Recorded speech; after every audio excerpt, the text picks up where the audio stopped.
brings us together with our customers and other associate companies that work in the same industry to network, and it's helped us tremendously over the years. We have been a strong partner and a believer in the Snack Food Association going back as long as I can remember. But as you go into Central and South America, many of those companies have learned a great deal from being a member of the Snack Food Association. The Snack Food Association, they do a great job.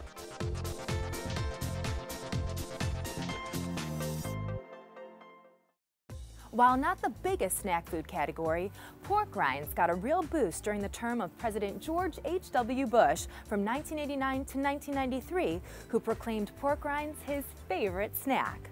That, of course, delighted the folks at Rudolph Foods and Evans Food Products, the industry's two major pork rind producers, who got a lot of mileage out of the nation's first snacker's choice.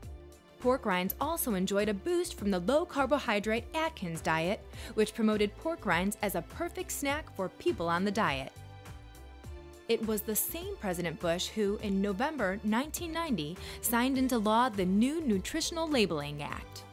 This gave the FDA the authority to require nutritional labeling on most foods regulated by the agency. SFA was well ahead of the curve in helping to educate its members about the ins and outs of the new regulations, having for years worked on voluntary labeling initiatives. Thus, the industry had no trouble meeting the May 1993 deadline.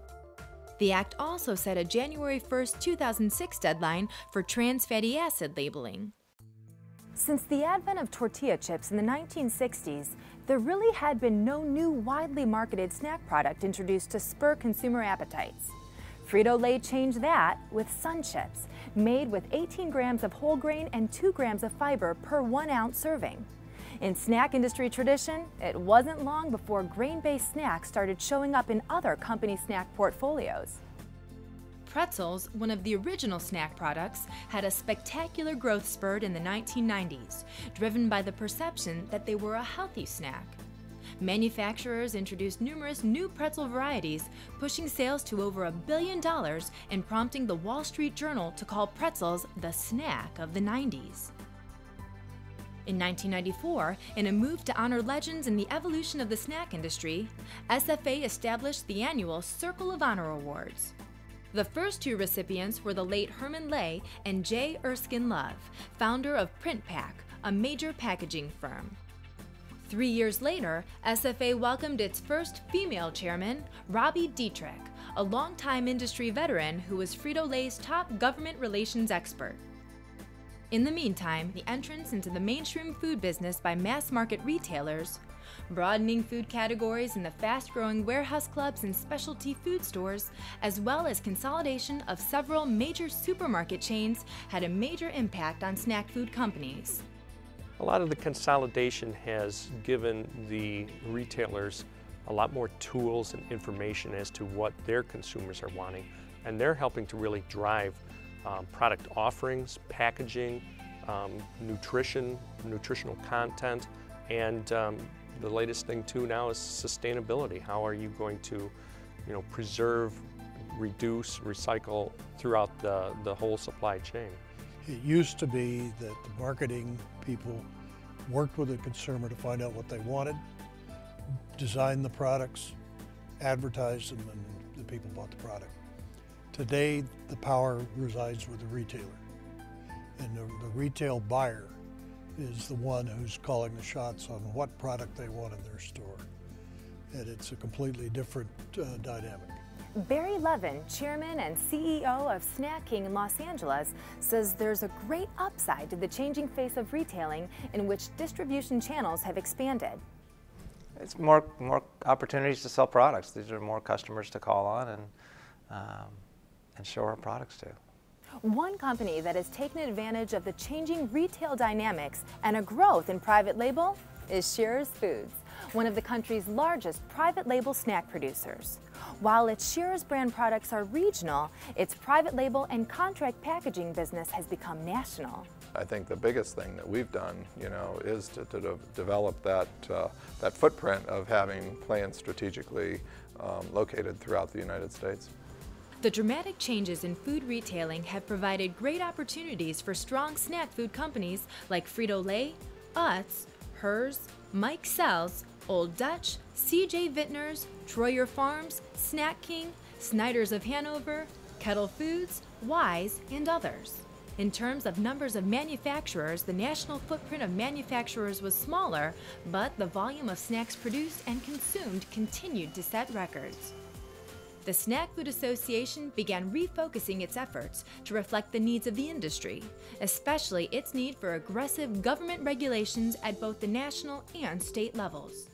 Its president and chief executive officer, Jim McCarthy, is a government relations expert who joined the association as vice president of government relations in 1991.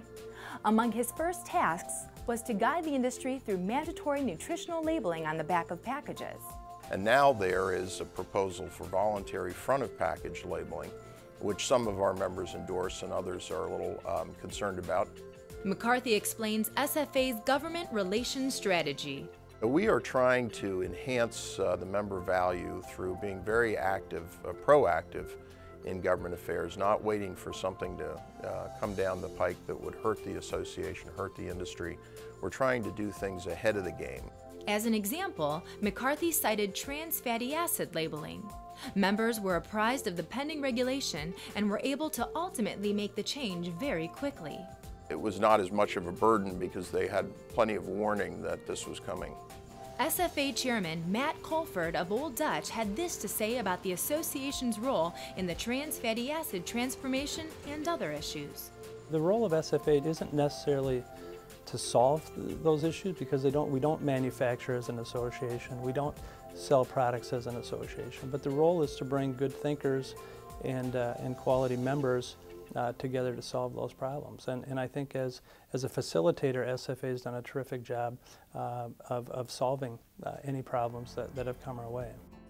McCarthy says the association's legislative day in Washington, D.C., held each May, is a centerpiece of the government relations program because it brings members to the nation's capital to talk face-to-face with congressmen, senators, and top aides. Education is another important facet of SFA's portfolio of services. It offers numerous seminars during the year and other educational programs at its annual Snackspo, an international event which annually brings attendees from dozens of companies around the world. International members do look to the United States, I believe, for new technology and machinery and packaging and spices, and so we have quite an active participation at our annual convention. SFA's printed and electronic educational materials have been a staple for existing and startup snack food companies around the world, where the SFA logo is proudly displayed on packaging in places like India, China, and Latin America. Even the entrepreneurial Harvey Noss wouldn't believe what his creation has become in a relatively short 75 years.